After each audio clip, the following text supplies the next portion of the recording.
Going the distance with local sports. This is the X Sports Network.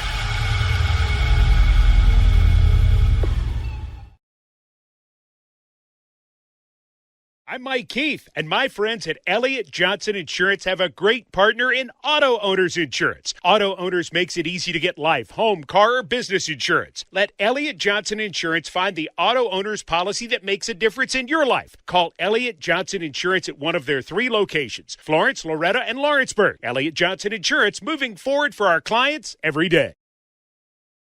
Welcome to Employee Resources Credit Union, where you're more than just a number, you're family. We provide financial solutions that rise above those of traditional banks. With roots stretching back to 1964, we've served 4 generations during constant industry changes. We're known for our low fees and incredible rates. Join us and experience the credit union difference. ERCU, not for profit, for service. Comprehensive care with a compassionate touch. That will always be the guarantee at Encompass Healthcare in Etheridge, Tennessee. Whether you're looking for primary or urgent care, x-ray services, or weight loss treatments, the team at Encompass is equipped to serve your needs today. The doors are open Monday through Thursday from 8 to 5 and from 8 to noon on Fridays. Make an appointment with providers Kendra Brown, Tori Cox, or Ellie Brown today. That's Encompass Healthcare, located on Highway 43 North in Etheridge, next door to Chapman Tire. For decades, First Class Charter has provided high-quality motor coach transportation services to the Tennessee Valley. With numerous safety and cleanliness accreditations, First Class Charter is ready to make your group trip a reality. Contact us today by visiting firstclasscharter.net. First Class Charter, the official motor coach company of the North Alabama Lions.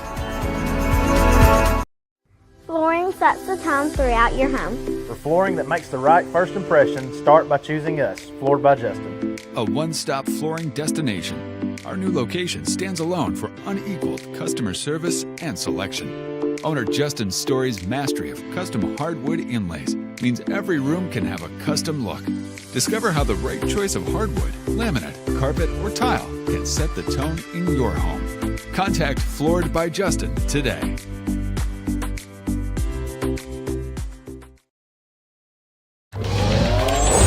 Going the distance with local sports. This is the X Sports Network.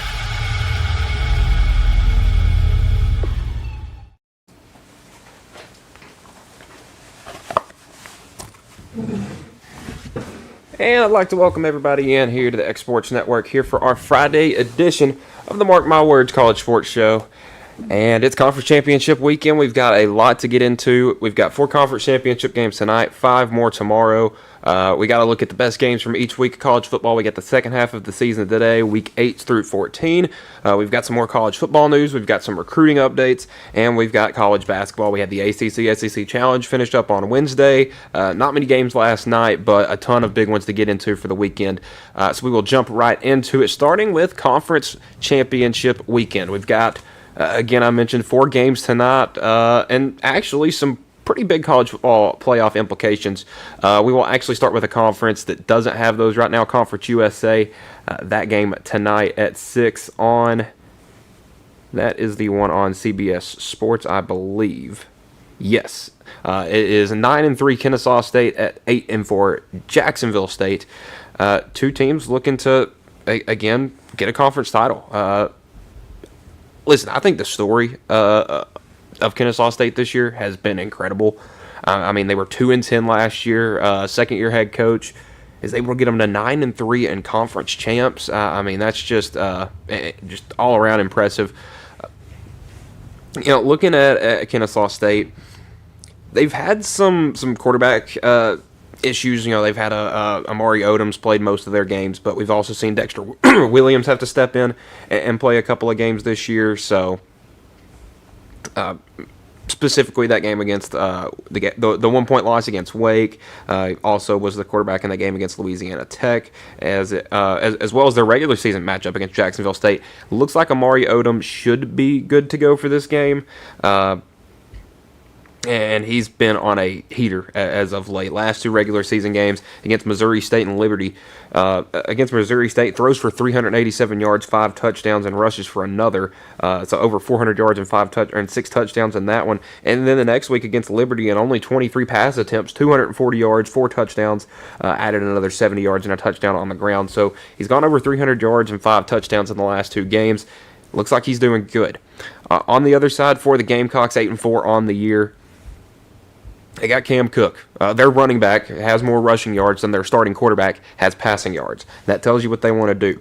Cam Cook, 275 carries, 1,581 yards, about 6 yards a carry, and 15 rushing touchdowns. And even their quarterback has 970 rushing yards and 6 touchdowns. They're going to keep it on the ground. They're going to keep it slow. And look, most of their games, they're not giving up a whole lot of points. Going back to early in the season, against UCF, 17-10, a loss. Beat Liberty 34-24. Beat Murray State 45-10. Jacksonville State, lose to Southern Miss, but you beat Sam Houston 29-27. You beat Delaware 38-25. It's a team that's had a lot of close calls. I mean, you look, 7-point game here, 2 points there, 3 points there, 3 points there.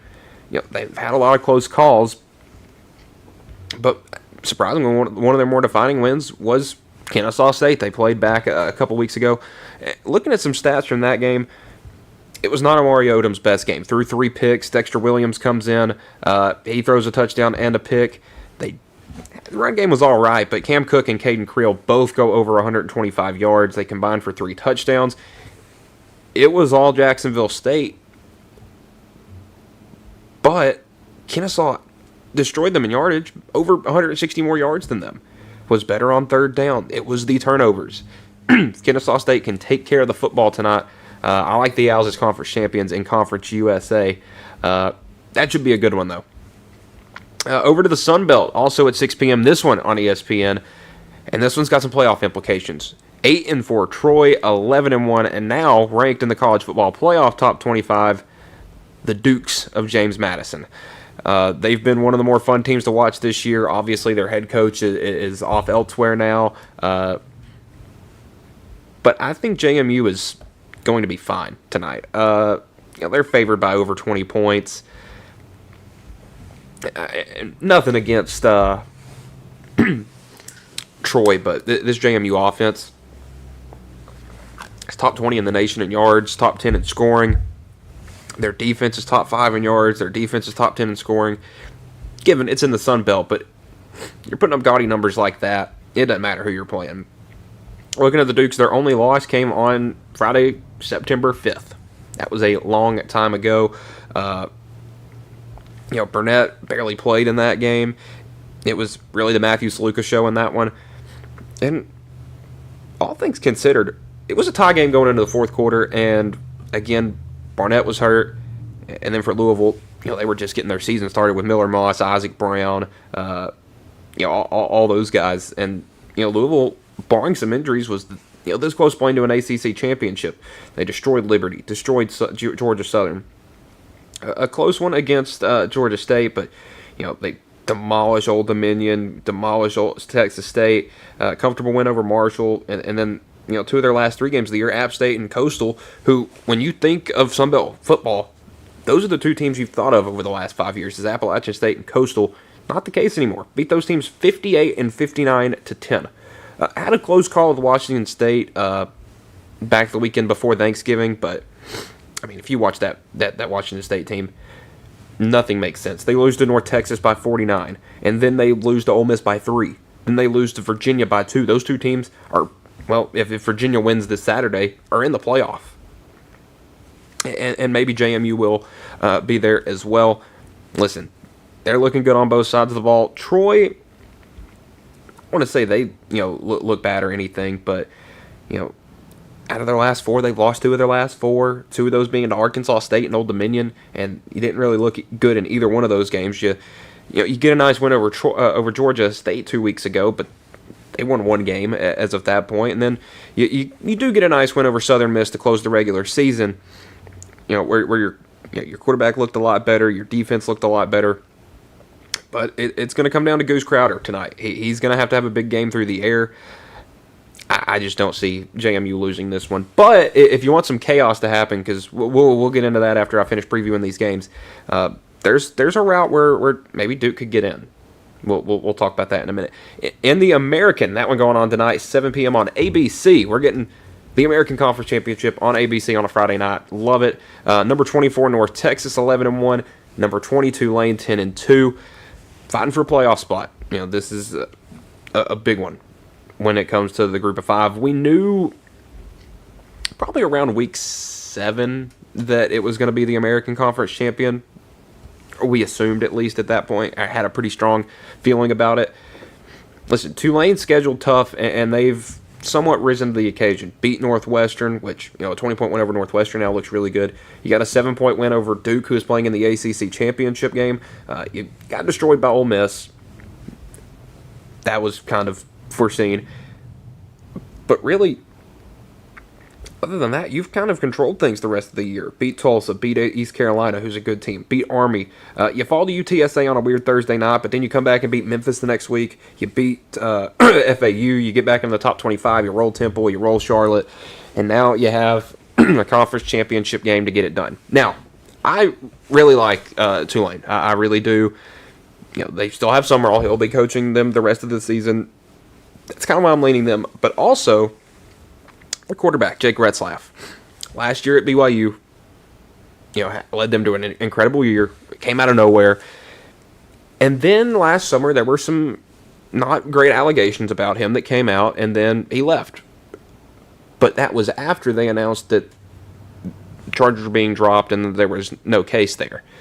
Leaves BYU, goes to Tulane in the middle of July, middle of June. It was not early in the transfer portal, but he left BYU, goes to Tulane, and has this awesome year. I mean, I'm not going to say he's been crazy good, but 2,700 passing yards, 14 touchdowns, 6 picks, 14 rushing touchdowns on top of 600 rushing yards. He's really kind of been the battering ram for them. But man, there's just something about this North Texas team. If you've watched the show, I love them, how big of a fan I am of this team. Drew Mestemaker is 165 yards away from 4,000 on the season. He's got 29 touchdowns, only 4 picks. And then, what if the pass game's not working? Well, you can turn it around and give it to another freshman, Caleb Hawkins. He's under 200 carries on the year, 193, over 1,200 rushing yards, and 23 touchdowns on the ground. That's just rushing. He has 3 more receiving, so he's got 26 total touchdowns. I don't know how this guy isn't talked about as being one of the best freshmen in the country. 26 touchdowns. Mestemaker's a freshman as well. And you look at their best receiver, Wyatt Young. He's a sophomore. Eric Morris just took the Oklahoma State job. I would be surprised if all those guys follow him. I wouldn't be surprised if all of those guys follow him, because that would make Oklahoma State an interesting team next year, because you don't know how these guys are going to translate from conference to conference. But, I mean, those guys are putting up some unbelievable numbers. And barring a bad game in October, I believe it was, against South Florida. Yeah, that game was early in October. Barring that, you look pretty good. And even if you go look at the stats in that game, I mean, you had 3 picks, you had a couple fumbles. I mean, it was not good. You finished with 5 total turnovers. You take those away, give your team 5 more possessions. Maybe you can at least make it a close game. But Mestemaker still threw for 336 yards and 2 touchdowns in that one. As of right now, North Texas is favored by 2.5 in the spread. The game is being played at Tulane at Yeoman Stadium in New Orleans. You'd think that would favor the Green Wave. I don't know. This is a good one.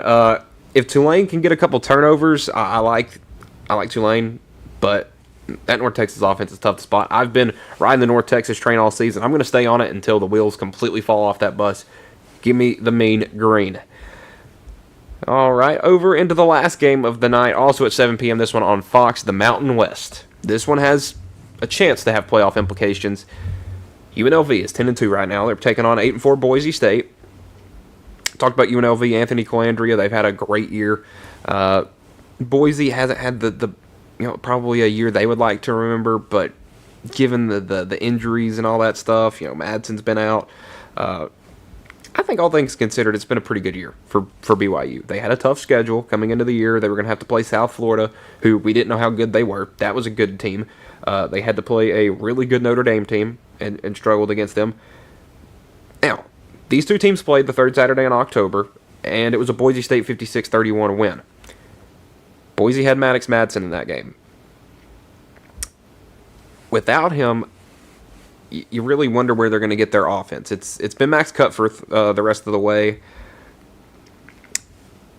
Given his best games have been the last two he's played, but they're against a Colorado State team that really wasn't that impressive this year at all. I mean, they only won 2 games, and against the Utah State team that went 6-6. So, what really quality of opponents is he doing it against? Because the 2 good teams he's played, Fresno and San Diego State, he struggled, and Boise lost both of those games.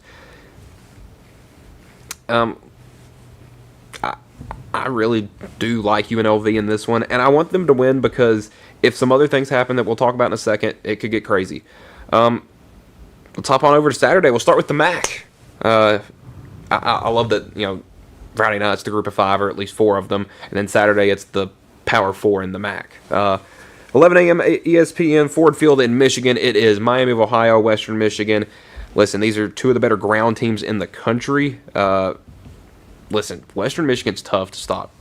8-4 in the MAC is the real deal because those guys are playing, 4 games, and they're usually getting stuck playing the Big Ten and the SEC. If you can go 8-4, that proves you were really good in conference play. But Western Michigan, man, that they're good. I mean, you look at how they've done as of late. I think they've won 4 in a row, 5 in a row. I mean, they've been on a bit of a heater. They have won 4 of the last 5, 4 in a row, and their defense has been holding strong. I think they can do it again. It's going to come down to their quarterback, though, for Western Michigan. Brock Lowry leads the team in passing yards, leads the team in rushing yards. If they can keep a solid ground game going, they should be able to run away with this one. These 2 teams did play earlier in the season, and Miami of Ohio won that game, actually, 26-17. The game was at Miami. Daquan Finn had a huge game. Jordan Brunson had a good game for Miami on the ground.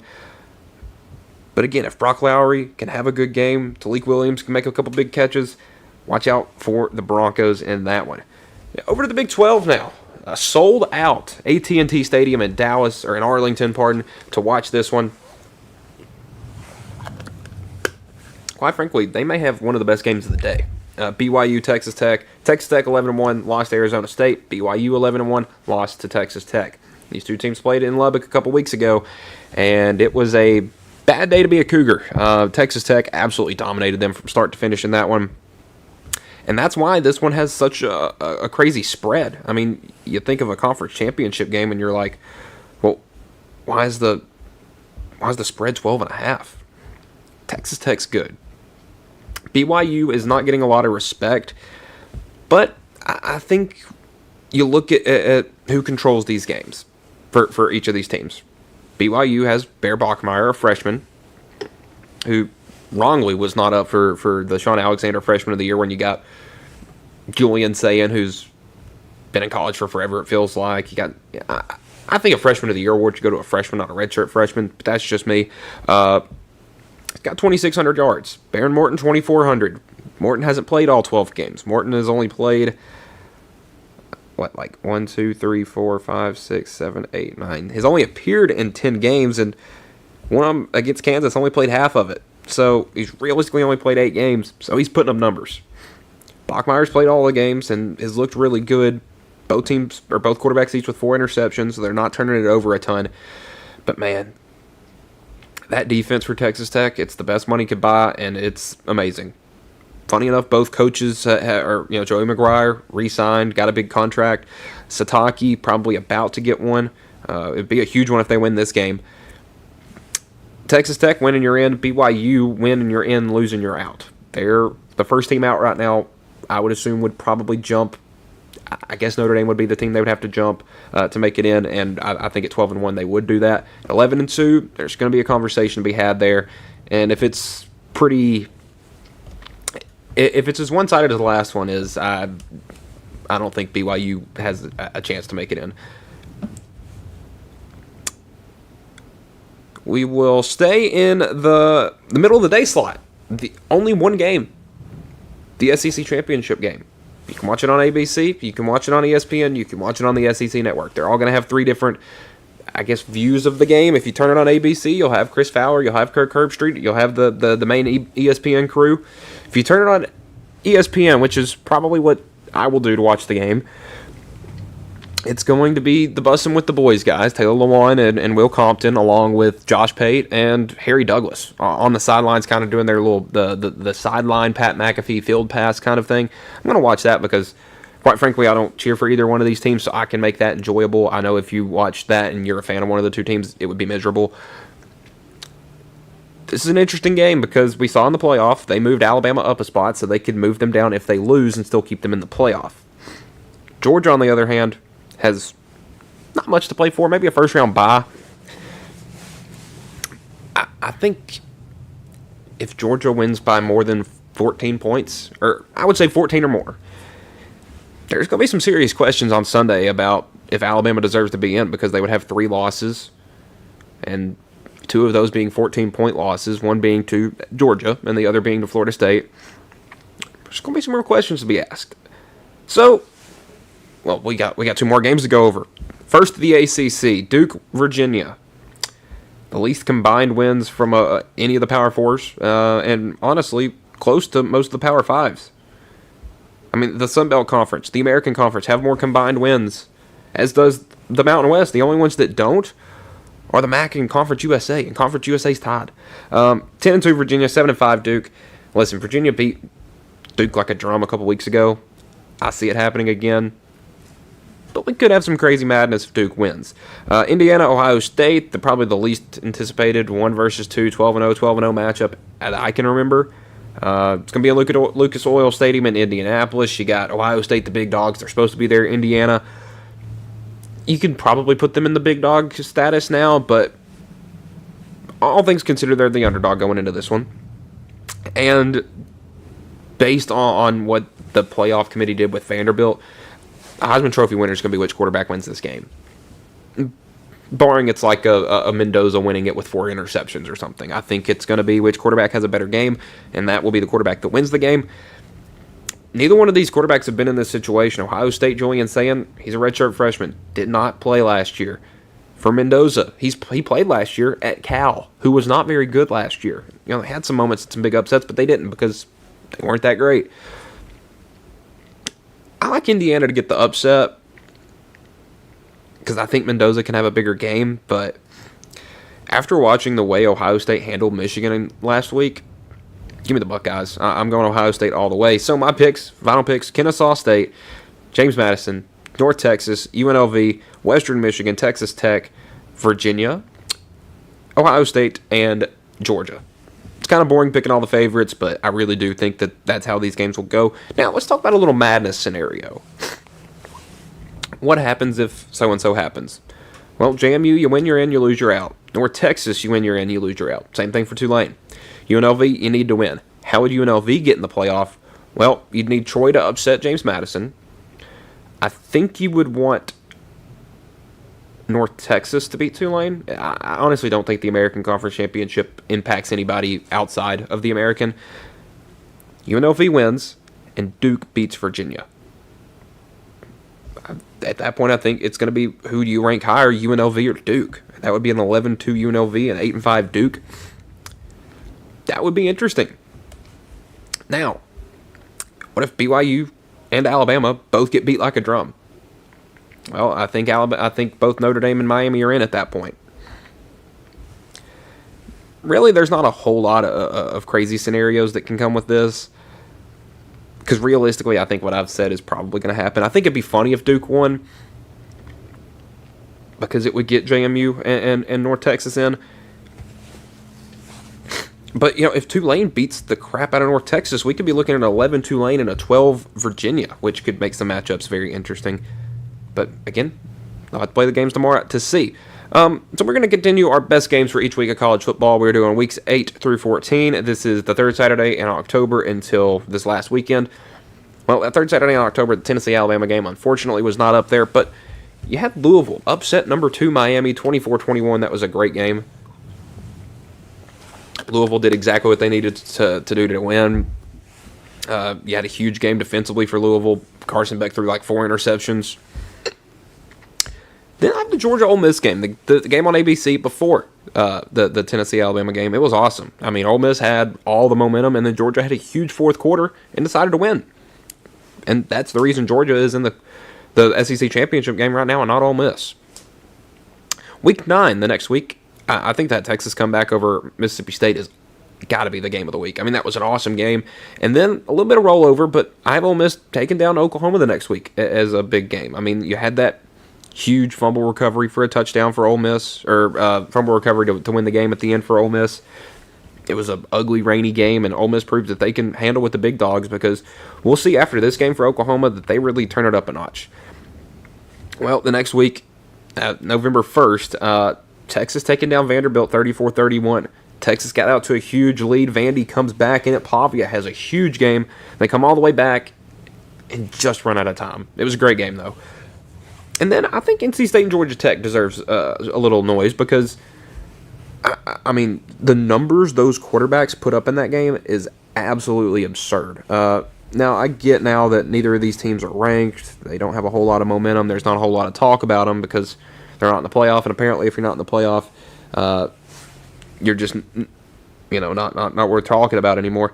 But the quarterbacks in this game, Haynes King goes for 408, 2 touchdowns and an interception, and 103 yards on the ground. So Haynes King goes for 511 total yards of offense and 4 touchdowns. And then C.J. Bailey throws for 340, rushes for 34, has 3 touchdowns. So he goes for 374 yards and 3 touchdowns. And the overall team numbers on that, I mean, 560 yards of offense from Georgia Tech, 583 for NC State. There was not a lot of turnovers because there wasn't a lot of defense played. All-around fun game. The next week, you wouldn't think number 2 getting a win over an unranked team would be a big game, but Indiana over Penn State was a huge game, great game down to the wire. Week 11, I had to pick 3 games. I was trying to pick 2 for most of these, but I ended up having to pick 3 for a couple of these weeks because there was just so many good games. Indiana, Penn State had to be on there. I think Vandy and Auburn had to be on there. That was a outstanding game. It was going to be Auburn's first game with DJ Durkin as the interim head coach after Hugh Freeze had been fired. So, what Auburn were we going to see? Were we going to see a completely deflated team that did not want to be there? Or were we going to see kind of a part 2 of what happened when Cadillac took over a couple years ago when they fired Harsin and see a motivated Auburn? Well, we saw a motivated Auburn Tigers team for sure. Looking at the numbers in this game, Ashton Daniels goes for 350 and 2 touchdowns and another 80 yards and 2 touchdowns on the ground. So he goes for 450 and 4 touchdowns. Pavia throws for 370, rushes for 112, a hair under 500 yards and 4 touchdowns. Just insane. No defense again. But if you wanted a slow, defensive, sluggish game, you had another one that week as well. Oregon taking down Iowa 18-16. It was rainy. It was cold. It was a sluggish game that was going to be one on the ground, and Oregon out-physical Iowa. That was kind of when I got my respect for Oregon back. Now to week 12. Well, this was the week before SEC Cupcake Week, and we had some good ones. Texas A&M coming back from down 27 down at halftime to beat South Carolina 31-30. Tale of two halves. I mean, if you're a South Carolina fan, you'd probably, if you could take the finish of that game out of your mind, would love to watch that first half every week. In that game, you had a Texas State trooper pushing a South Carolina player. You had Shane Beamer telling you that, he thought his team was going to win that game 30-3. Or was going to be up 30-3 at halftime. I mean, that game had everything you wanted. And then a big Texas A&M comeback in the second half. Great game. Now, there was some bigger games that week. In the afternoon slot on ABC, number 11 Oklahoma taking down number 4 Alabama has put us in the situation we are in right now for the SEC, or for the last playoff spot. It put Oklahoma back in. They were just on the outside following their win against Tennessee a couple weeks earlier. And they got it done. Their defense prevailed and held Alabama to 21. 23 was all they needed to win. And, once again, a defensive touchdown played a huge role in that game. Now, I almost didn't put this one on here because I didn't want to put 3 games 2 weeks in a row, but Michigan Northwestern that morning, that game in Wrigley Field, was awesome. And awesome, I mean, in a sense of a defensive game, because Michigan did everything they could to try to lose that game. They played terrible. Their offense was not moving the ball well. They had a ton of turnovers. I think it was 5 turnovers in that game. And it wasn't like Northwestern had 5 as well. It was, 5-0. Preston Stone tried to do what he could. Caleb Komalafe gets hurt. And Michigan drills a field goal as time expires to get the win. Now, into Week 13, this was kind of a crappy week, kind of like Week 4. I guess Pitt over Georgia Tech was a fun upset. And then I actually do think Utah and Kansas State the weekend before Thanksgiving was actually a really good game. 51-47, offense galore. And, talking about wanting to get Vanderbilt in the playoff, that was a game that Utah needed to lose. They had a game the last 2 weeks against each of the Kansas teams, Kansas and Kansas State. If they lose either one of those games, they're out of the playoff. They're going to get dropped below Vanderbilt, and it would have given the Doors an entry, more of an entry in. Unfortunately, did not go that way. We're trying to pull up some stats on this game, but again, the theme today is technology has been very, very slow. All right, completely frozen. That's great. So we will jump back into just some more of what we were talking about.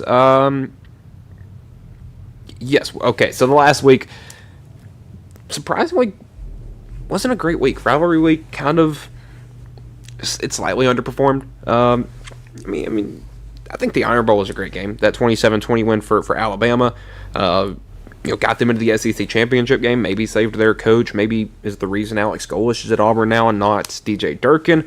That game had some impact. And then Cal taking down SMU. It got Duke into the SEC Championship game, or the ACC Championship game. It booted SMU out, and now has this nightmare scenario where an 8-5 team or a 7-5 team can win the ACC. In other news in college football, James Madison is expected to hire former Florida head coach Billy Napier to be their next head coach. So Sunbelt Billy is back in the Sunbelt. LSU is working to retain their defensive coordinator Blake Baker. It was believed that Baker was going to stay with LSU next year and give them probably one of the best offensive and defensive coaches in the country, but now has become a top target for Tulane. UAB is going to promote interim head coach, or their interim Alex Mortensen to head coach. I think it's a great hire for them. Mortensen got them that big win over Memphis a couple, earlier in the season following the departure of Trent Dilfer. Penn State has reportedly shifted their focus over to Iowa State head coach Matt Campbell. So far, this Penn State coaching search has netted every other coach in the country a combined $370 million in contract extensions and pay raises, whatever it is. If Campbell, declines their option, it's looking likely that they're going to have to go with the interim Terry Smith to be their guy, which is not what Penn State wanted to do. I mean, they intentionally fired James Franklin early so they could, have a full coaching search and be kind of the first of the line in the buffet. And, it's kind of like they were in a buffet line, didn't like what they saw in the first 2 dishes, and then let everybody else cut in front of them and build their plates. And then they went through after everyone else did because they didn't like what they saw in the main courses. And, well, everything's gone now, and you're just going to have to go back home with an empty plate. We talked about Penn State having such a rough go of it in the recruiting cycle.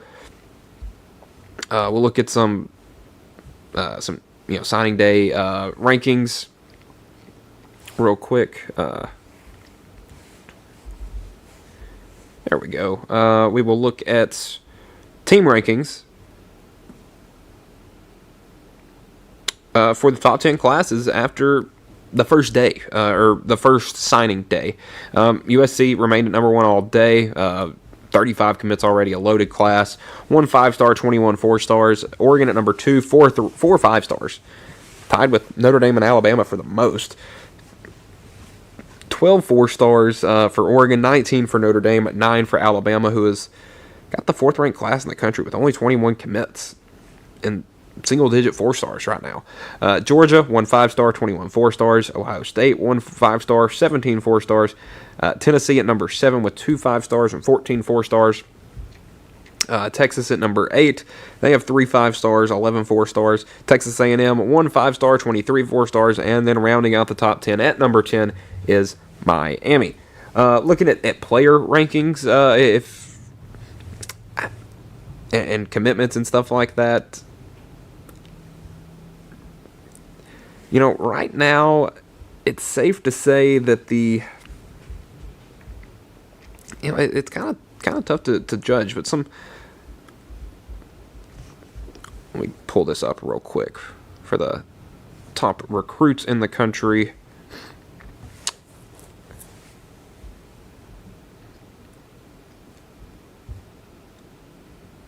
Well, that's not pulling up any of this. Okay.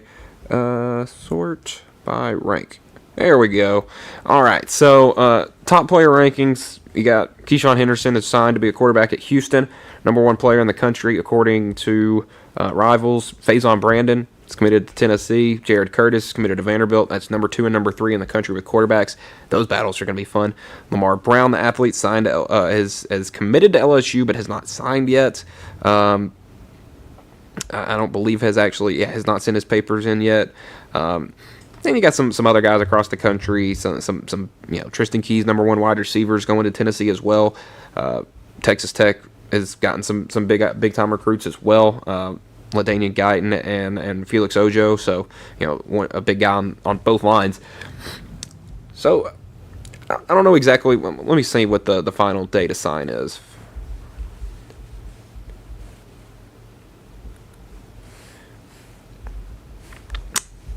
Sometime in so you have to be signed by February 4th. That's the regular signing period, which opens on February 4th and runs through the summer. So you got today. Today's the last day in the early signing period to sign. You had Wednesday to today, and then you'll have another one that opens up on February 4th. So after today, you're gonna have some guys that still aren't signed, and there's gonna be people fighting over them. And that's just what makes it so much more fun. You get some of these guys coming to campus a little later than other guys, and they might be good, they might not be. So let's jump over to college basketball now, because we had the ACC SEC Challenge finish up on Wednesday night, and the ACC dominated day 1, was up 6-3. Alabama takes down Clemson 90-84 to get the night started. It was a great start indeed. Alabama had a big lead early, but some second half heroics. LeBaron Philon looked great. Really, everybody for the Tide looked really good in that one. You had some big games. Tyler Bowen as well. Great win for the Tide. They opted 6-2 on the year. Louisville takes their first loss of the year at Arkansas, and man, the Hogs looked good. You had a great game from Trevon Brazile. I mean, DJ Wagner hit some shots. Billy Richmond had the big dunk. I mean, it was great for Arkansas. Had a big lead early. Relinquished it a little bit late, but still an 89-80 win, and gives the number 6 team in the country their first loss. LSU goes up to Boston College, a 78-69 win in overtime. It was tied at 61 going into overtime. A lot of points for LSU there in that extra period. In a game that they had a 17-point lead that they let falter all the way to a tie at the end of regulation. Mississippi State, the most surprising win of the night, they get a win over Georgia Tech. The Yellow Jackets have struggled this year, obviously. Already 5-4. I'll pull up some stats on this one. I actually was not able to watch this game the other night. I want to see if what exactly was the culprit in that one. Well, Josh Hubbard goes for 25 again. Jaden Epps with 14. 11 from Brandon Walker, 11 from Jamarian Davis Flemings. He got 20 points off the bench with Sean Jones, Quincy Ballard, and Akor. That's going to win you some games. Shot 51% from the field, 77% from the line. Hey, you took more free throws, you made more free throws. That's going to win you ball games. And when you hold the other team to 34% shooting in their own gym, that's what Chris Jans wants to see out of his team. That's the defense that he wants to see week in and week out. NC State, Will Wade heading back. His first matchup against an SEC team since he left LSU. at NC State since he has left LSU, back in a big conference, and boy, Stephen Pearl got the better of him in that one, better in the first half, better in the second half. Now, looking at Auburn, Keyshawn Hall goes for 28, Kevin Overton goes for 29, Tahad Pettiford did nothing in that game, and Auburn won. And it's kind of crazy. I mean, nobody even scored more than 7 points. 6 for Pettiford, 6 for Freeman, 3 for Keyshawn Murphy. NC State was more of a well-rounded, Kadir Copeland, 22, 16 Trey Hallman, 12 for Vin Allen Lubin, 11 for Darian Williams, 5 points off the bench, and they all came from Matt Abel. You got to get some bench production. You got to have depth if you want to win games in the SEC. Looking at some other games. So at this point, the SEC has the lead. They have won. I've gone through 5 games already. The SEC has won all of them. They're back in the lead. And 2 undefeated teams battling in Nashville, SMU and Vanderbilt. And boy, you saw the difference in the talent of those 2 teams. Very evident. Vanderbilt 88, SMU 69. For SMU, I mean, B.J. Edwards, 10 points, a Tennessee kid. 17 and 7 for Boopie Miller. Pierre Jr. gave you 13. But man, for Vandy, Tyler Tanner's a dude. I tell you, he went 2 for 5 for 3, but that kid can get to the bucket in a hurry. Kid's awesome. I mean, he's going to be the shot. I think he's going to be the surprise player in the SEC that nobody's really talking about because he plays for Vanderbilt. He's going to have a great year. Duke Miles looked good. Devin McLaughlin did his thing, 13 and 8. Tyler Nickel, 2 for 5 from 3. He had 12 points. A.K. Okereke gives you 9. Vandy, maybe the best offense in the country. I mean, Mark Byington's got him a squad. Finish off the night, Virginia and Texas. And boy, UVA tried to have their conferences back, did what they needed to do. Unfortunately, nobody else did their job that night. Virginia, 88-69 over Texas. I mean, looking at the Cavaliers, they got production from everybody. I mean, Ritter gives you 15. Grunlow gives you 15. 11 from Malik Thomas. You had 3 guys score at least 9 points off the bench. Ugana Wenyenso gives you 9. Chance Mallory gives you 16. 10 for Jakari White. I mean, they played a ton of dudes in this one. Now, most of those guys were some walk-ons there in the last couple minutes, but really cool seeing Carter Lang hit a drill of 3 in that one. For Texas, man, 41% from the field, 21% from 3, and 68% from the line. Was Sean Miller the right hire? I mean, was it really a good idea to get rid of Rodney Terry? I get it wasn't great, but I mean, other than Daylon Swain giving you 15 and 10, nobody else did anything in that game. Not a great look for Texas as they fall to 6 and 3. So with that, the SEC goes 6 and 1 on night 2, and the men win the SEC Challenge 9-7. Great comeback victory. They won it 14-2 last year, tied 7-7 the first year. So SEC 2-0-1 against the ACC in this challenge. I hope we see it continue because it's a ton of fun. I mean, you look at the SEC won 9-7, so it was close. But yeah, 6-point game here, 9 points there, 9 points there, 10 points here. I mean, these are close games relatively, and you go back to night 1, they were all close. 1-point win for Duke, 3-point win for North Carolina, 2-point win for Syracuse. They were close games. The Big Ten opened up some conference play on Wednesday night. Wisconsin getting a win over Northwestern, Washington falling to UCLA, and Indiana suffering their first loss to Minnesota. How about it, Golden Gophers?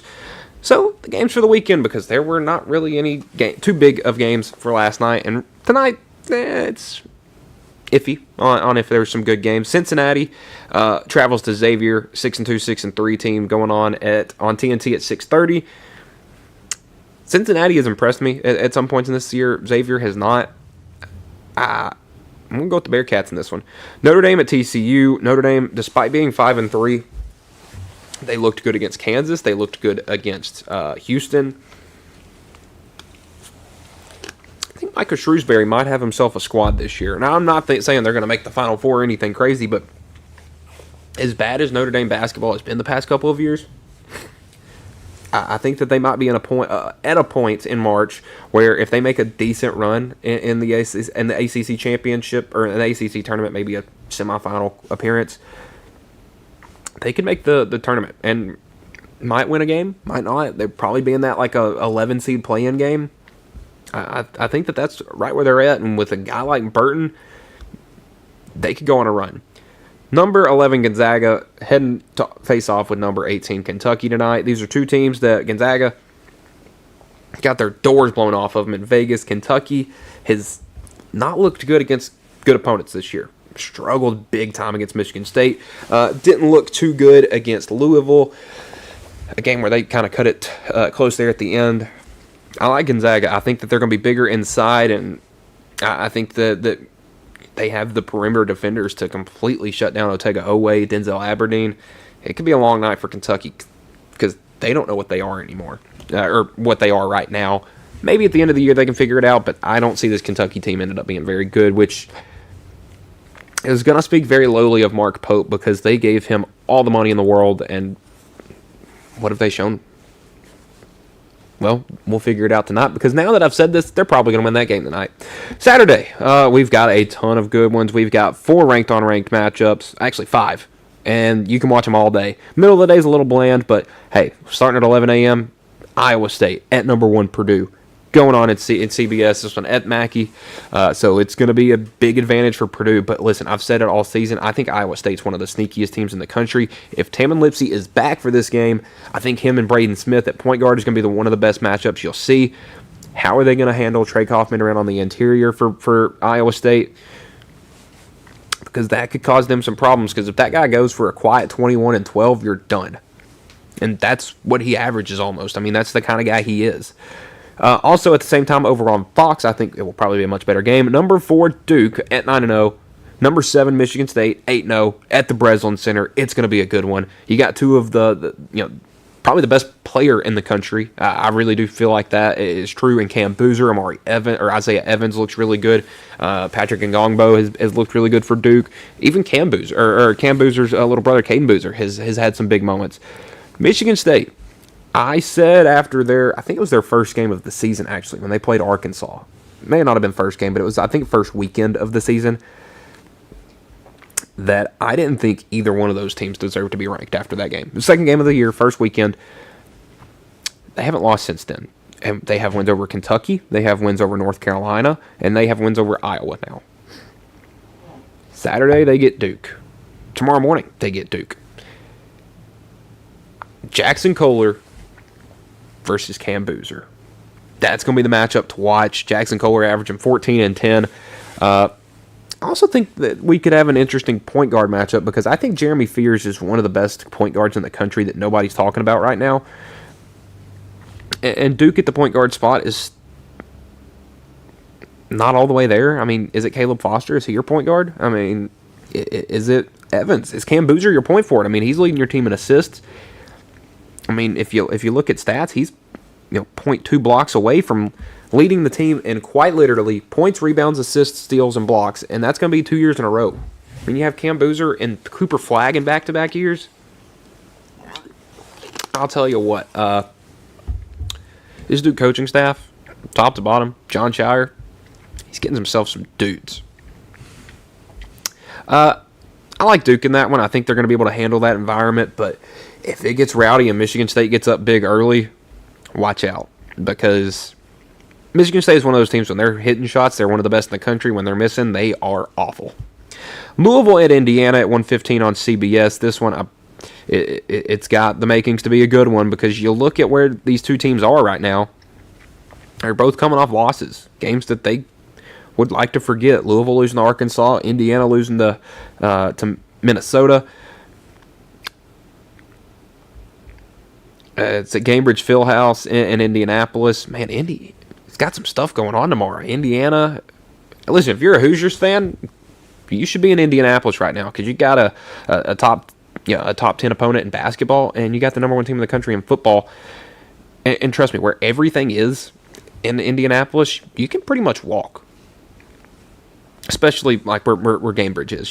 That's got all the downtown stuff right there. You'll probably have to take a little trip over to Lucas Oil, but it should be a fun day to be a Hoosier tomorrow. Looking at the teams, Tucker DeVries, Ryan Conwell, who are you going to get more out of? Conwell's an interesting player just for the simple fact that he's played at 4 schools in 4 years. USF, Indiana State, Xavier, Louisville. He's gotten better each year, surprisingly. He's not going to probably have a degree after this year. I mean, nobody can go to 4 schools in 4 years and graduate. DeVries was at Drake. He was at West Virginia. Now he's at Indiana. It's an interesting matchup. I like Louisville. I just think Michael Brown, Ryan Conwell, those two guys, if McNeely can hit a couple of threes and kind of get that offense going, it's going to be tough for for Indiana to keep up with that. It's 7 p.m. on ESPN, number 14 Illinois, number 13 Tennessee. This has been a great matchup the last 3 years, really, these two teams. And it's gotten them both ready for March. Tennessee's made back-to-back Elite Eights. The game last year, you had the 1-point win for Tennessee, the big layup, the buzzer beater for Jordan Gainey. That was last year at Illinois. They played a game in Knoxville. Tennessee won. They played a game at Illinois. Tennessee won. Now they're playing a game in Nashville. I will say Tennessee has had some home and homes where the third game was in Nashville, Colorado, namely. They won at Knoxville. They won at Boulder. They looked terrible in Music City. Tennessee's worst 2 games of the year, by far, have been their last 2 games they've played. Their defense does not look good. They're not rebounding the basketball. They're not shooting the basketball at a very good percentage.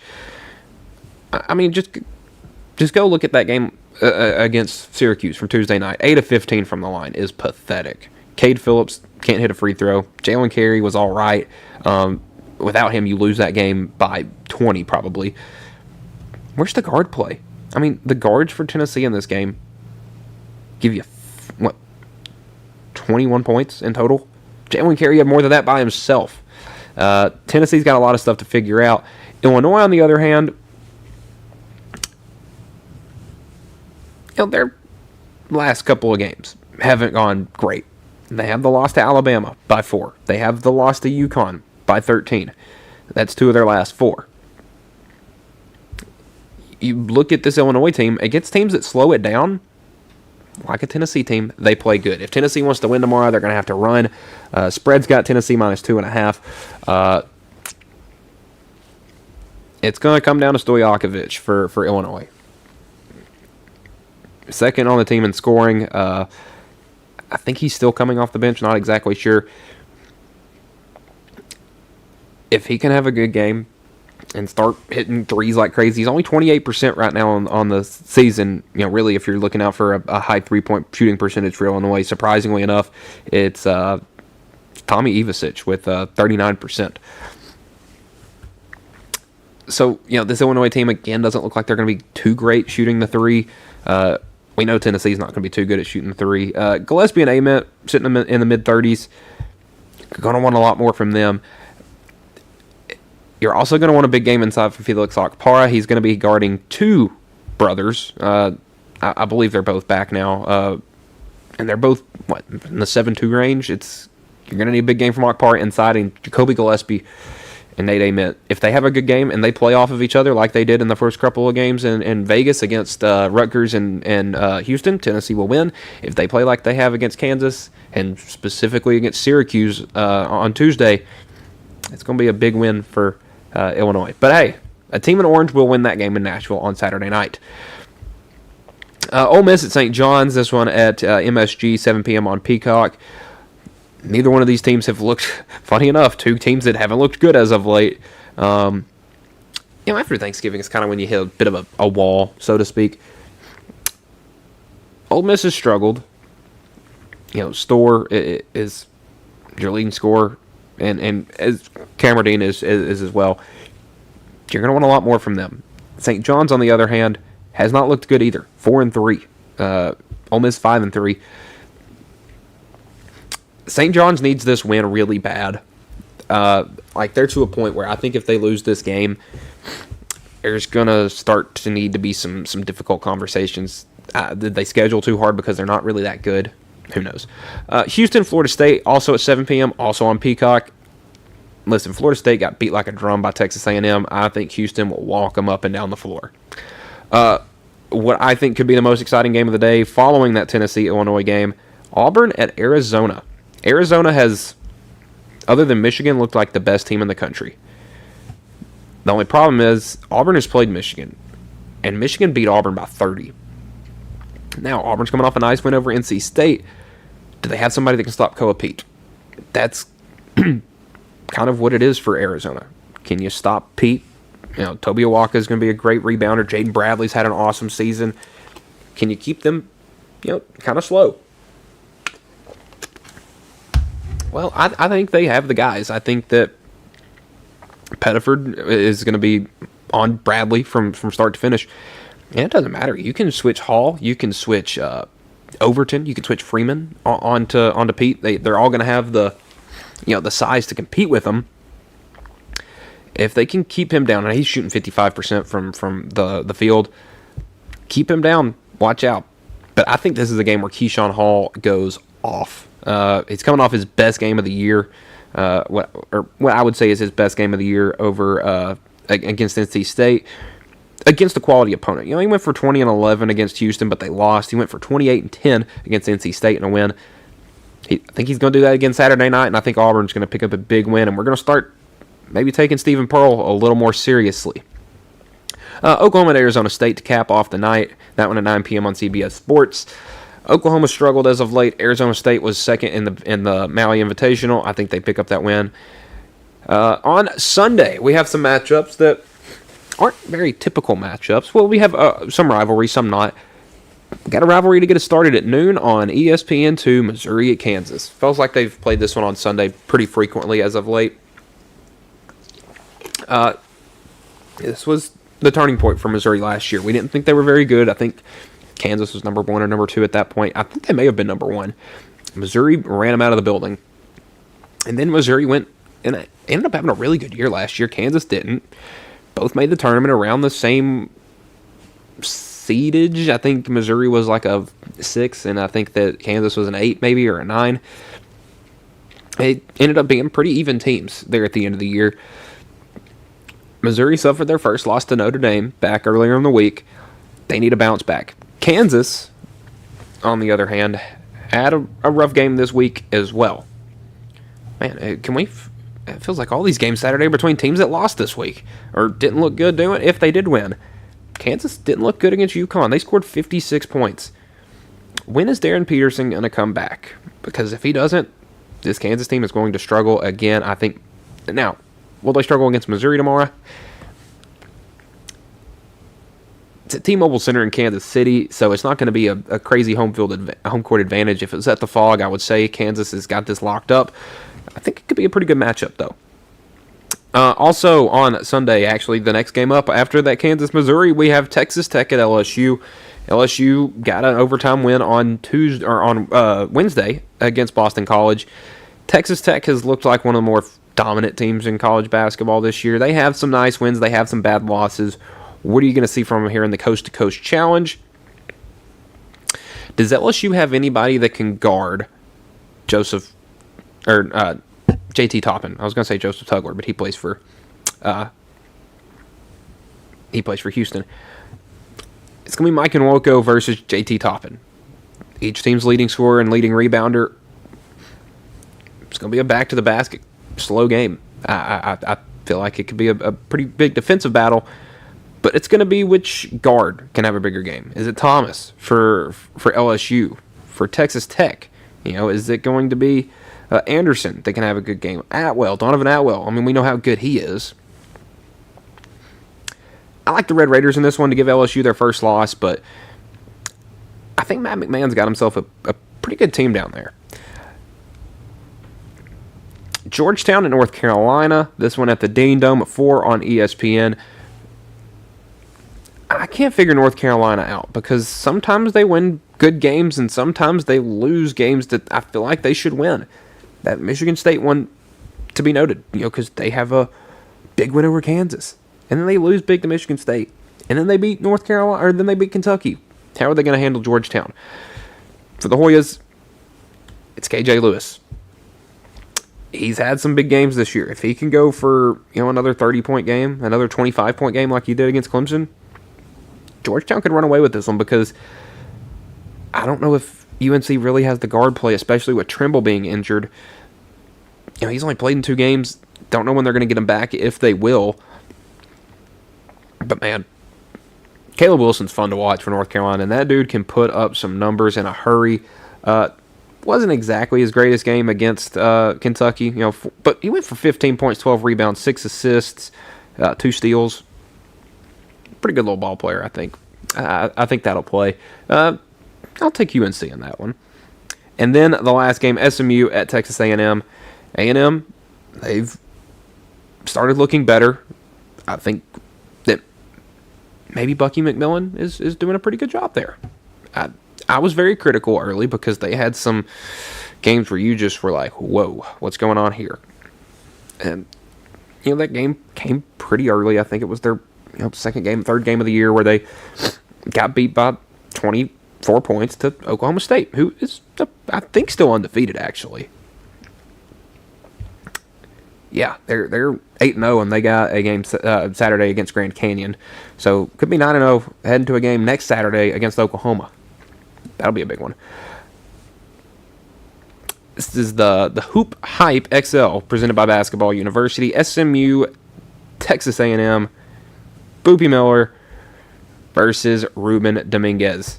Dominguez, a sophomore from Spain. Looking at his career, this is his first year of college basketball. And he's not looked scared at all, actually. I will say A&M's scoring a little more and shoots much better, rebounds much better than SMU. And they've won 5 in a row. SMU's coming off a 20-point loss to Vanderbilt. I think the SEC is going to flex their muscles once more there.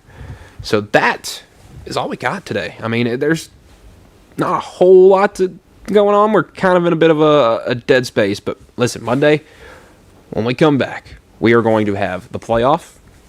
We're going to have a new AP poll in men's basketball to look at. All the games over the weekend to look at. We're going to break down the conference championship games.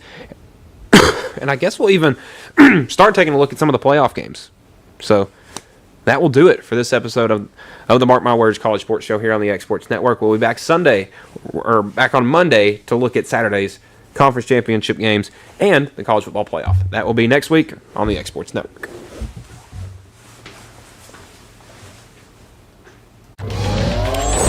Going the distance with local sports. This is the X Sports Network.